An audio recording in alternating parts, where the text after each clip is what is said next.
ঘূর্ণিঝড় রিমালের প্রভাবে সারা দেশের ৪৫টি জেলার প্রায় ৮,৫০০ মোবাইল টাওয়ার অচল হয়ে গেছে, যার ফলে মোবাইল যোগাযোগ ব্যবস্থায় বড় ধরনের বিভ্রাট দেখা দিয়েছে বলে জানিয়েছে বাংলাদেশ টেলিযোগাযোগ নিয়ন্ত্রণ কমিশন বিটিআরসি।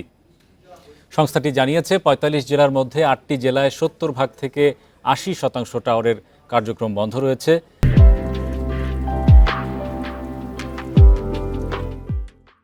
এর মধ্যে রয়েছে পটুয়াখালী, বরিশাল, বরগুনা, ঝালকাঠি, পিরোজপুর, ভোলা, সাতক্ষীরা ও বাগেরহাট। এসব এলাকায় দীর্ঘক্ষণ বিদ্যুৎ না থাকার কারণেই এমন পরিস্থিতির সৃষ্টি হয়েছে। বিদ্যুৎ সরবরাহ স্বাভাবিক হলে সংকট সমাধান হবে। বিটিআরসি চেয়ারম্যান বলেন, মোবাইল টেলিযোগাযোগ স্বাভাবিক করতে টেলিকম অপারেটরদের সাথে সার্বক্ষণিক যোগাযোগ রাখা হচ্ছে। গঠন করা হয়েছে সেন্ট্রাল মনিটরিং ও ইমার্জেন্সি রেসপন্স টিম।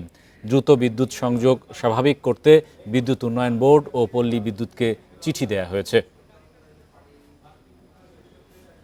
যে টাওয়ারগুলো ডাউন হয়ে গেছে ঘূর্ণিঝড়ের জন্য, সেইগুলো পুনঃ আবার অ্যাক্টিভ করার জন্য আমাদের প্রচেষ্টা চলতেছে অপারেটরদের মাধ্যমে। আমরা চেষ্টা করতেছি যত তাড়াতাড়ি আবার এটাকে পূর্ব অবস্থায় ফিরিয়ে নিয়ে আসা যায় আর কি। এটার জন্য আমাদের এখানে একটা সেন্ট্রাল মনিটরিং এবং ইমার্জেন্সি রেসপন্স টিমও গঠন করা হয়েছে।